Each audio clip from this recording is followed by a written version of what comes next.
It began when I was at the height of my ambition, chasing success with the kind of hunger that doesn't let you sleep at night.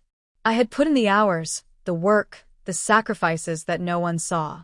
I had missed birthdays, skipped dinners, and poured everything into what I was building.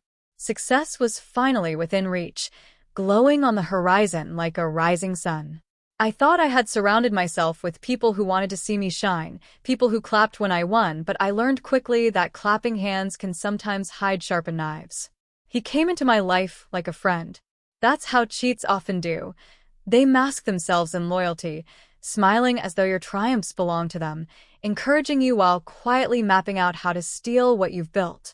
He admired my work, or at least that's what he claimed. He'd sit beside me, watching me write, watching me create, watching me grind day and night. He would say, "You inspire me," and I believed him. I thought he wanted to learn. What he really wanted was to take. It started subtly.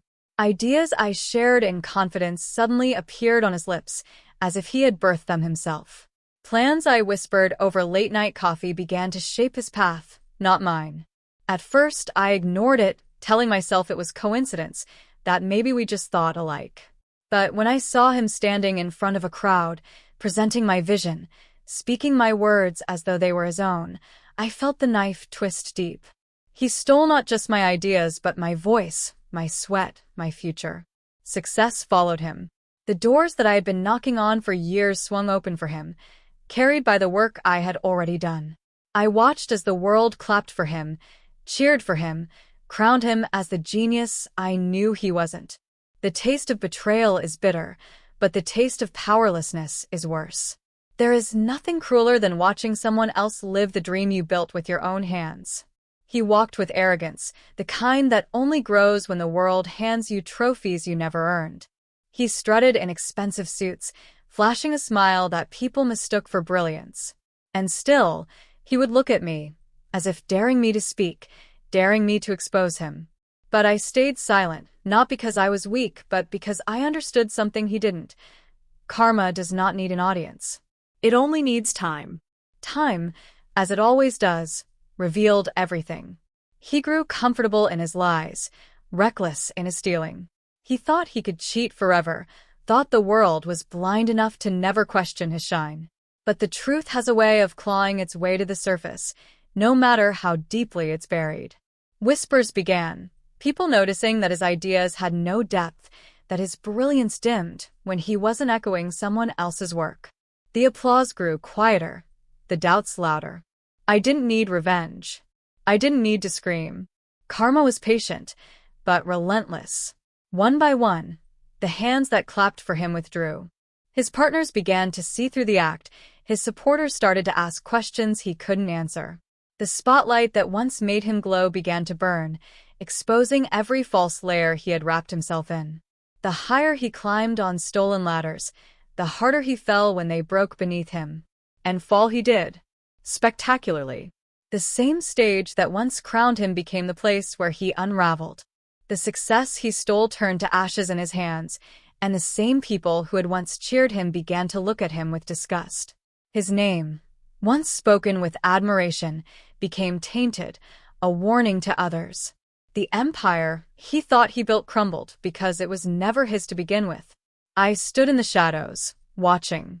Not smiling, not gloating, just watching. Because I knew what he never did, that no one truly gets away with stealing someone else's light. You can cheat people, you can cheat fate for a while, but karma waits quietly, and when it arrives, it takes everything back with interest. In the end, I didn't lose my success. He only borrowed it for a while until karma dragged him down and placed it back into my hands.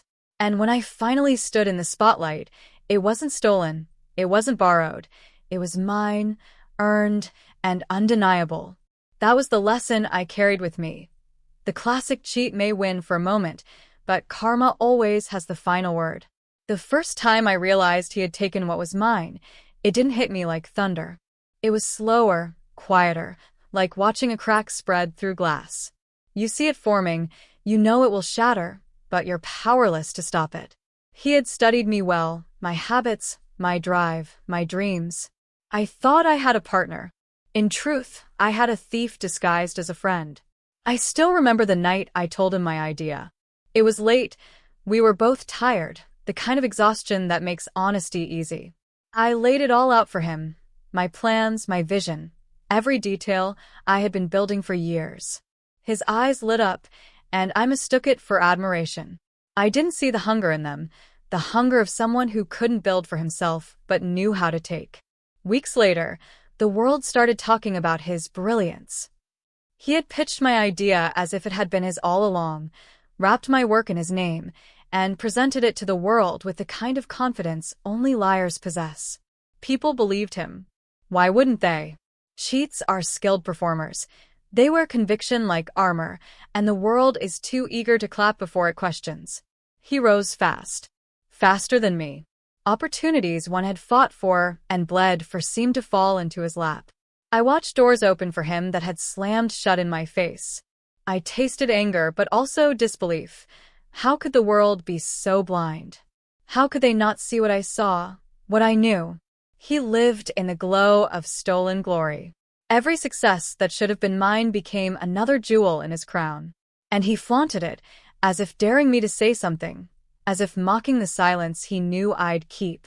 I let him. I let him climb higher, let him grow comfortable, because I knew something he didn't. The higher a thief climbs on lies, the harder the fall when truth arrives.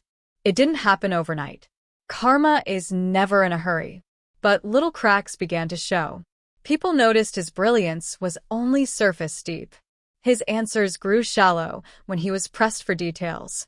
His confidence wavered when the work demanded originality. The applause softened. Whispers started. Doubts spread. The same people who had crowned him began to turn away. The stage that once lit him up now revealed every flaw.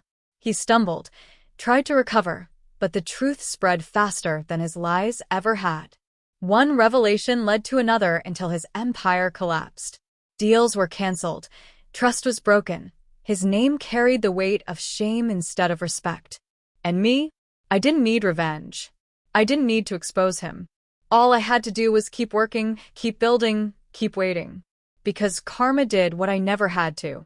It stripped him of everything he had stolen, and it left him with nothing but the memory of a rise that never truly belonged to him.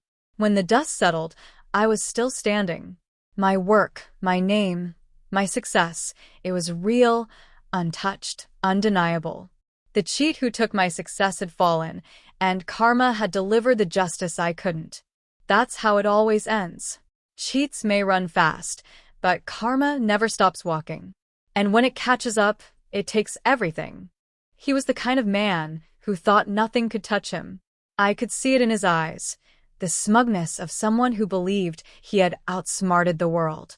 And maybe for a while he had. He wore my ideas like they were his birthright, carried my hard-earned success as if he had built it brick by brick. He didn't stumble, didn't flinch, because cheats rarely do in the beginning. They ride the wave of stolen glory, drunk on the applause that doesn't belong to them. I watched from the shadows, silent.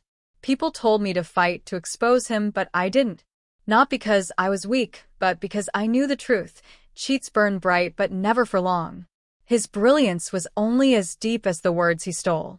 His success was a house built on sand, and sooner or later, the tide always comes. He gained everything quickly: money, influence, recognition. His face was everywhere, praised as the face of innovation. The world loves a hero, even a false one, and he played the role perfectly. Cameras loved him, people adored him, and he walked through it all with the arrogance of a king. But kings who steal their crowns never keep them. The unraveling came slowly, the way rot spreads through wood. At first it was little things. A deal falling apart because he couldn't back up his claims. A project collapsing because he lacked the skill to build it on his own. Small failures that he brushed off, but failures nonetheless. People started asking questions, small at first, then louder. His answers grew shaky. The confidence in his voice faltered. The world began to notice the cracks. The applause turned cautious, then doubtful. The shine in his reputation dulled. Whispers of dishonesty spread, like smoke before a fire. And then the fire came. Proof surfaced, clear, undeniable proof that he had stolen, lied, cheated. The same mouths that once shouted his name now cursed it. The same hands that once clapped now pointed at him with scorn. His fall wasn't quiet, it was brutal. The empire he built on my back crumbled in the public eye. The doors that had flung open for him slammed shut, one after another. His fortune drained, his name ruined, his arrogance broken. He stood where I had once stood, at the edge of nothing. Except, unlike me, he had no resilience, no real strength, because all he ever had was borrowed. And me? I didn't need to lift a finger. Karma had done it all. It stripped him bare and handed me back what was mine. Not his false success, but the chance to rise again on my own terms, with my own name. That's the cruel beauty of life. Cheats think they win when they steal, but what they're really doing is borrowing time from karma. And when karma arrives, it collects with interest.